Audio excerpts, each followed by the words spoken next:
Hi friends, எல்லோருக்கும் வணக்கம். Welcome back to our விவசாய குடும்பம்.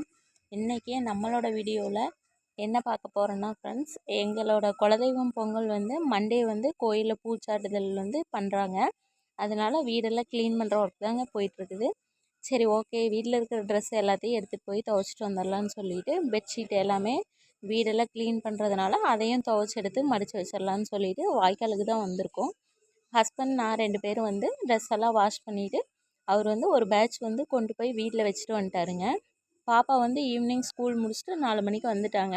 அவங்களையும் கூட்டிகிட்டு வந்துட்டாங்க வாய்க்காலுக்கு. அவங்களுக்கு ரொம்ப பிடிக்கும் வாய்க்கால் இதெல்லாம் குளிக்கிறதுக்கு.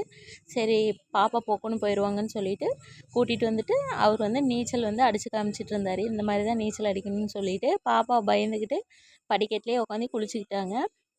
நமக்கு வந்ததுலேருந்து துணி துவைக்கவே சரியாக போச்சுங்க. துணி ஃபுல்லாக துவைச்சி பெட்ஷீட்லாம் அலசி எடுக்கிறதுக்குள்ளேயே போதும் போதும்னு ஆயிடுச்சு. அதுக்கப்புறம் பாப்பாவும் வந்த பின்னாடி 3 பேரும் சேர்ந்து வாய்க்காலில் ஒரு குளியலை போட்டு அதுக்கப்புறம் வீட்டுக்கு கிளம்பியாச்சுங்க. குலதெய்வம் பொங்கல்னு வந்துட்டாவே ஒரே வேலை தாங்க. வீடு க்ளீன் பண்ணணும், கிடா விருந்து வேலையெல்லாம் பார்க்கணும், உரம்புறையெல்லாம் அழைக்கணும், இந்த மாதிரி நிறைய எக்கச்சக்க வேலைகள் இருக்குங்க. ஆமாம், இந்த வருஷம் கிடாயெல்லாம் எதுவும் வெட்டலைங்க. வீட்டு வேலை போயிட்டு இருக்கிறதுனால புது வீடு கட்டி முடிச்சுட்டு அதுக்கப்புறம் கிடா விருந்து வச்சுக்கலான்னு சொல்லிட்டு முடிவு பண்ணியாச்சுங்க. முக்கியமான உரம்பரை அப்பா அம்மா வீடு, அக்கா வீடு, ஹஸ்பண்டோட தங்கச்சி வீடு இவங்களை மட்டும் கூப்பிட்டு மட்டன் சிக்கன் இதெல்லாம் மட்டும் சிம்பிளாக செஞ்சுக்கலான்னு சொல்லிட்டு முடிவு பண்ணியிருக்காங்க. இன்றைக்கி டே இப்படி தாங்க போச்சு. தேங்க்யூ ஃபார் வாட்சிங்.